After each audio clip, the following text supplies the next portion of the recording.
Bienvenidos, profesor y compañeros. Nosotros somos el grupo número 8. Nos ha tocado el tema personalidad y maltrato infantil. El equipo está conformado por Marisol Mancilla, Rosalind Moreno, Carol Yanayaco y quien les habla, Lisbeth Canoa. Los temas que serán expuestos son los siguientes: la introducción, la clasificación del maltrato al menor, el maltrato físico, el abuso sexual, los daños psicológicos y por último tendremos las conclusiones.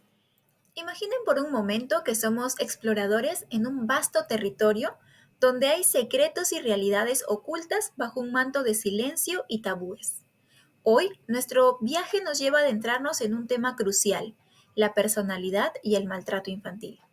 En este viaje no seremos meros académicos, sino narradores dispuestos a descubrir y compartir una visión comprensible y conmovedora de este desafiante problema. En este territorio, el maltrato a los jóvenes no puede desvincularse de las tensiones y desajustes de nuestra cultura y estructura social, que a menudo se manifiestan en el seno familiar. A lo largo de la historia, las creencias religiosas y las costumbres moldearon la percepción de los malos tratos a los niños. Sin embargo, en nuestra búsqueda de la comprensión debemos ser conscientes de que el conocimiento de las formas en que se manifiesta este comportamiento y sus consecuencias físicas y psicológicas es esencial para enfrentar este problema. Recordemos que la prevención y la responsabilidad son responsabilidades compartidas por toda la sociedad, porque cada niño merece un futuro seguro y saludable. Así que hoy aventurémonos en este viaje juntos, explorando las conexiones entre la personalidad y el maltrato infantil, y abriendo nuestros corazones a estos pequeños que dependen de nosotros. Bueno, antes de clasificar el maltrato, debemos definir qué es, ¿no? Según Gómez Terreros, es cualquier acción u omisión no accidental por parte de padres o cuidadores que compromete la satisfacción de las necesidades básicas del niño. Según Querol, es toda acción u omisión que lesione o pueda lesionar potencialmente al niño, interfiriendo su óptimo desarrollo. Y según la Convención de los Derechos de los Niños de las Naciones Unidas, es violencia, perjuicio o abuso físico o mental, descuido o trato negligente, malos tratos o explotación. Ahora, en base a estas definiciones, diferentes autores han clasificado el maltrato infantil.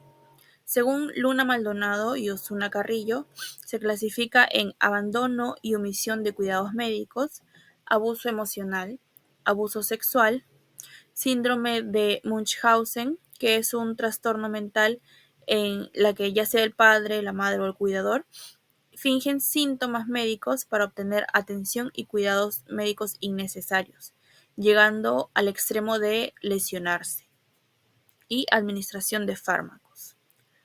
Según Hernández, Ramos y Espinosa, se clasifica en maltrato físico activo, que vendría a ser el abuso físico y sexual, maltrato físico pasivo, que sería el abandono físico, que es cuando los padres o los cuidadores no se hacen cargo de las necesidades básicas del niño, como alimento, educación, salud, hogar y todas esas cosas. También maltrato psíquico activo, que son insultos, humillaciones, amenazas, manipulación emocional. También el maltrato psíquico pasivo, que son las faltas de expresiones de afecto, victimización, el silencio o la exclusión. También incluye en esta clasificación la drogadicción, maltrato escolar, explotación laboral y discriminación. Otra clasificación hecha por Casado, Díaz y Martínez es maltrato prenatal, maltrato postnatal. En estas dos categorías se contempla el abuso físico y psicológico, abuso de sustancias dañinas y la negligencia. También está el maltrato institucional, que se refiere a las situaciones en las que una institución encargada de cuidar a los niños, como orfanatos, escuelas, guarderías, no cumplen con su responsabilidad de proteger y promover el bienestar de los niños. Esto incluye negligencia, abuso físico, abuso emocional, restricciones indebidas o discriminaciones dentro de la institución. El maltrato físico. El maltrato infantil suele tener graves consecuencias físicas, sexuales y psicológicas, a corto y largo plazo.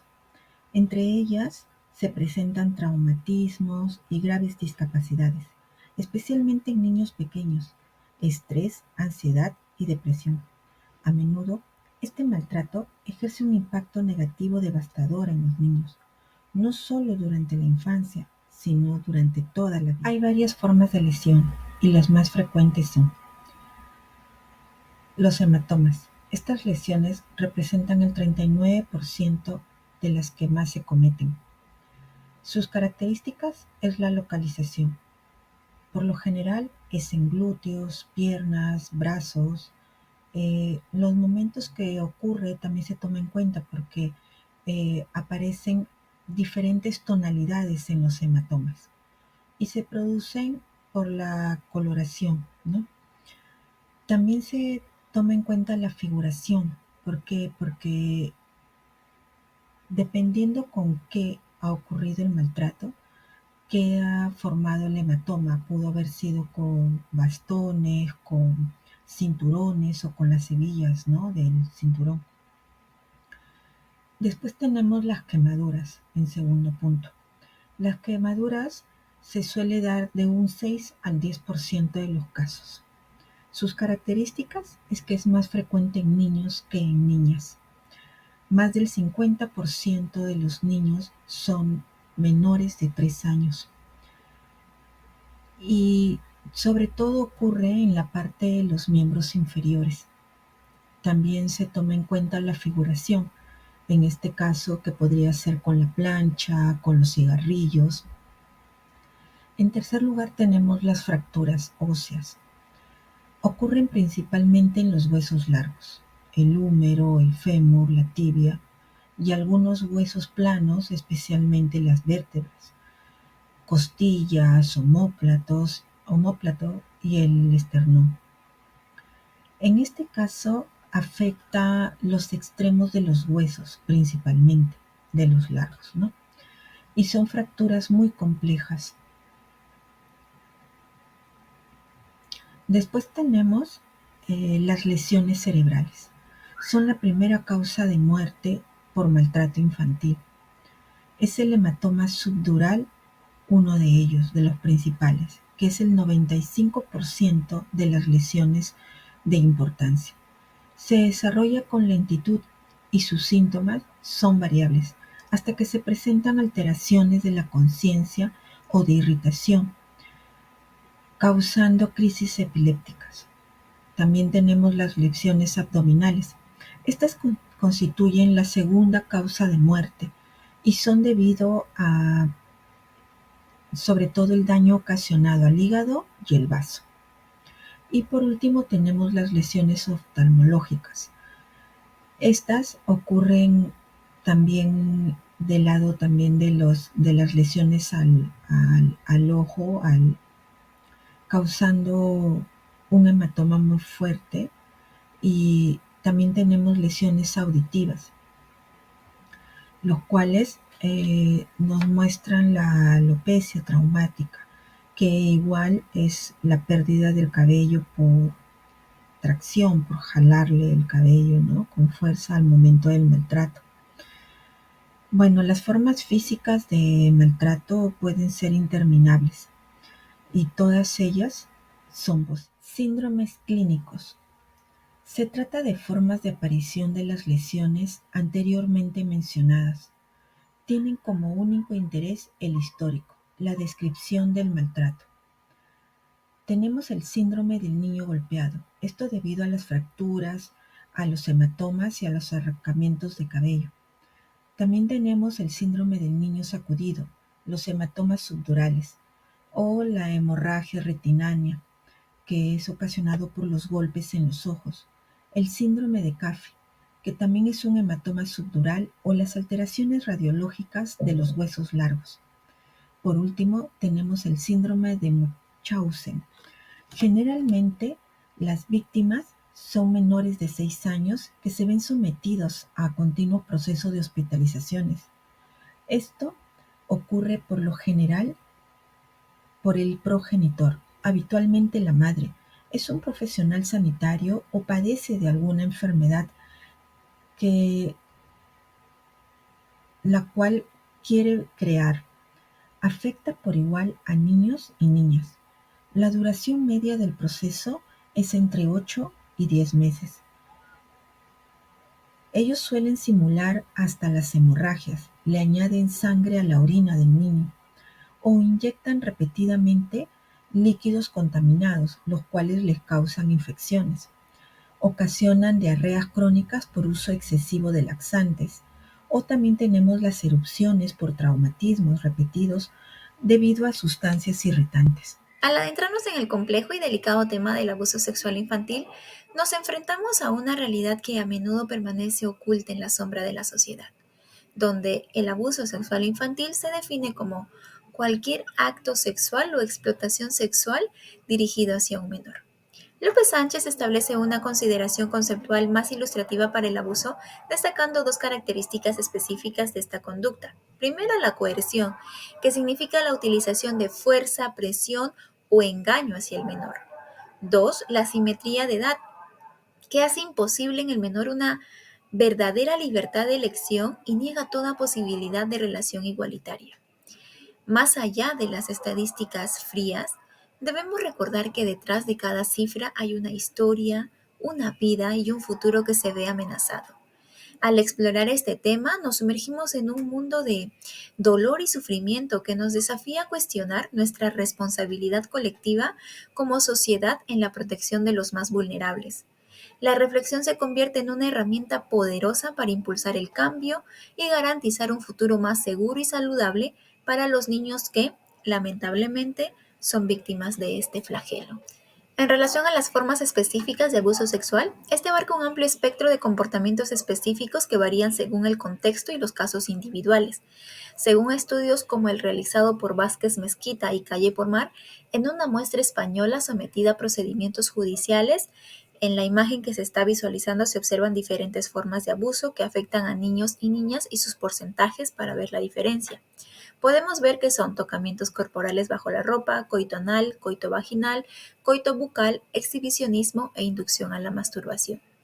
Asimismo, de Surmont y sus colegas identificaron en una muestra de 86 menores formas principales de abuso que incluyen tocamientos, penetración vaginal, lesiones físicas, tentativa de penetración vaginal, felación, masturbación, penetración vaginal digital y penetración anal. El diagnóstico del abuso sexual infantil es un desafío debido a la dificultad de establecer cuadros clínicos con porcentajes precisos de aparición. Para Joseph y Hedovin de 1998 indican que estiman ellos que un 30 y 50% de los casos no se presentan signos clínicos evidentes. Y esto se debe, en parte, al porcentaje de formas agudas de abuso. Es fundamental destacar que no existen signos patognomónicos que permitan el diagnóstico por la mera presencia de signos físicos o cuadros psicológicos crónicos relacionados con el abuso sexual. En el ámbito de la valoración física, debemos considerar que no todos los abusos sexuales causan lesiones físicas, ya que los simples tocamientos sin penetración pueden no dejar señales evidentes. Además, la ausencia de contacto físico no descarta la posibilidad de abuso, ya que otras conductas como el exhibicionismo o la exposición a pornografía también pueden ser formas de abuso. Es importante tener en cuenta que numerosos trastornos infantiles como vaginitis inespecíficas, eritemas de pañal, infecciones urinarias, mala higiene y alteraciones del ritmo intestinal pueden imitar lesiones genitales traumáticas compatibles con el abuso. Por último, se han observado signos que pueden indicar abuso crónico físico, en su mayoría vinculados a relaciones anales o vaginales prolongadas en el tiempo, como dilataciones vaginales y otras manifestaciones específicas. La valoración de los daños psicológicos tiene dificultades por dos motivos principales. El primero es que hay un número muy elevado de estudios que son retrospectivos, pueden encontrarse sesgados por ser las propias víctimas o los pacientes. El segundo es que el medio familiar es habitualmente el ambiente más hostil en el que se desarrolla el menor de edad. El maltrato al menor determina o puede determinar consecuencias psicológicas o mentales. Ya lo indica Vázquez Mezquita y Calle Pomar, no todos los abusos son iguales ni afectan de la misma manera. Y en segunda, Noguerol indica que no es posible afirmar una correlación determinante entre la causa y el síntoma.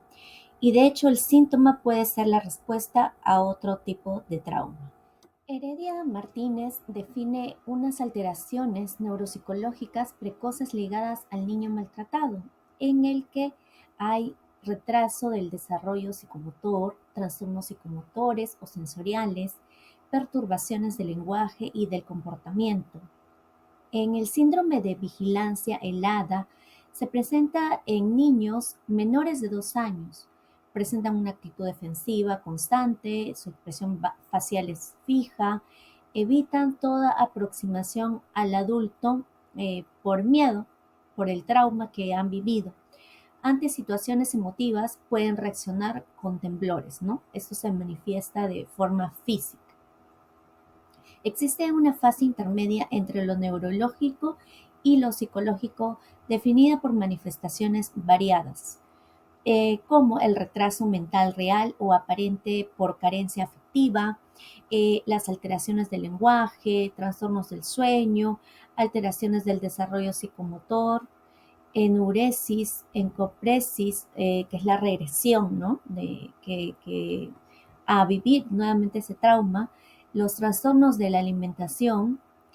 En los trastornos adaptativos se presentan como la ansiedad, la hiperactividad, agresividad, aislamiento, timidez y hasta la depresión, que es un factor muy, muy importante, ¿no? Y muy negativo para el menor, porque le puede afectar de forma muy significativa. El abuso sexual describe en su forma aguda el clásico trastorno de estrés agudo. López Sánchez menciona que las consecuencias más resaltantes sobre el abuso sexual son los sentimientos de hostilidad hacia el agresor en un 64%, el miedo en un 60% y la ansiedad en un 47%. Por último, la vergüenza en un 36%. Noguerol define indicadores sexuales como formas de conductas originadas por el abuso sexual. En los niños se presenta la conducta sexualizada, interacción sexual entre iguales, la agresión sexual a menores, los dibujos sexualizados, los conocimientos sexuales, ¿no? Como las canciones que están de moda también. En los adolescentes se presentan los embarazos, la prostitución, la promiscuidad y las ofensas sexuales.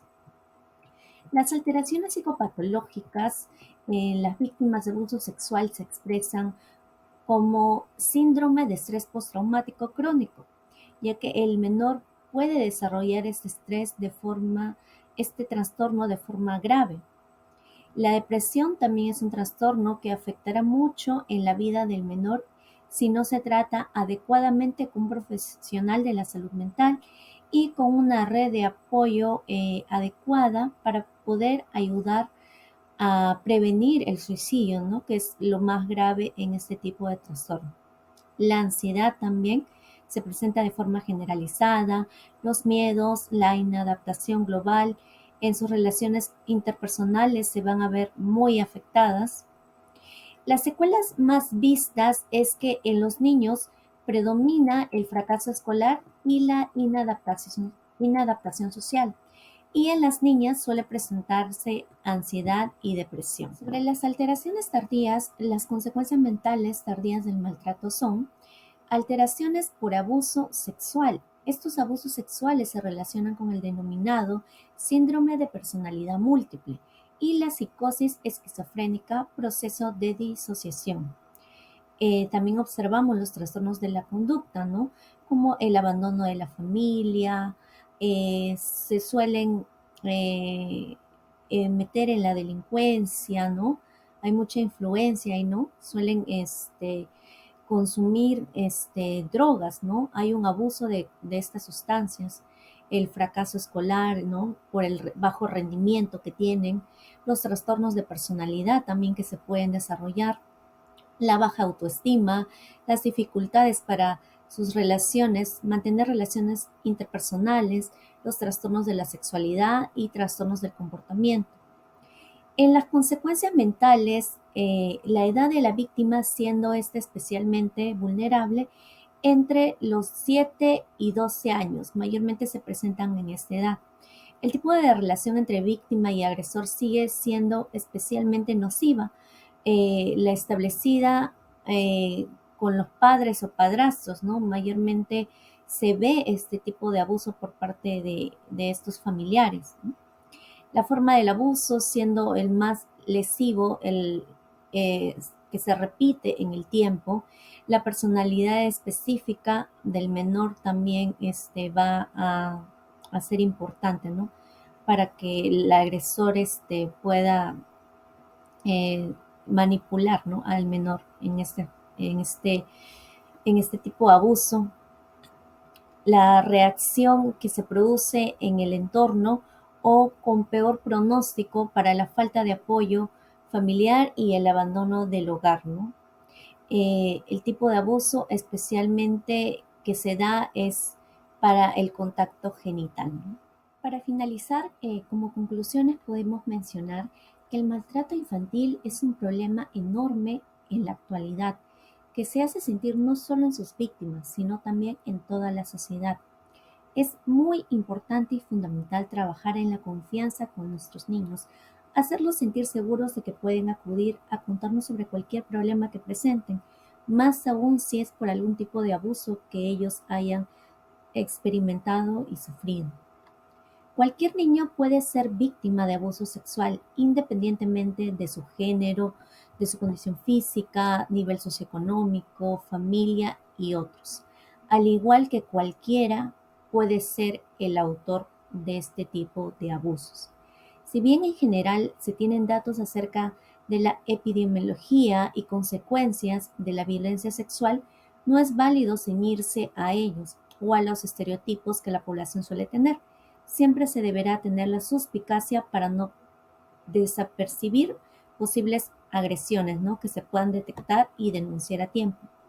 El abuso sexual de los menores es una experiencia muy traumática que deja importantes secuelas de muy diversa índole. En general no podemos hablar de un síndrome en específico, ya que los síndromes siempre varían en cada niño, afectan de forma diferente y en lo que puede influenciar en su vida, ¿no? En la manifestación de un síntoma desde aspectos genéticos hasta aspectos sociales, familiares y otros.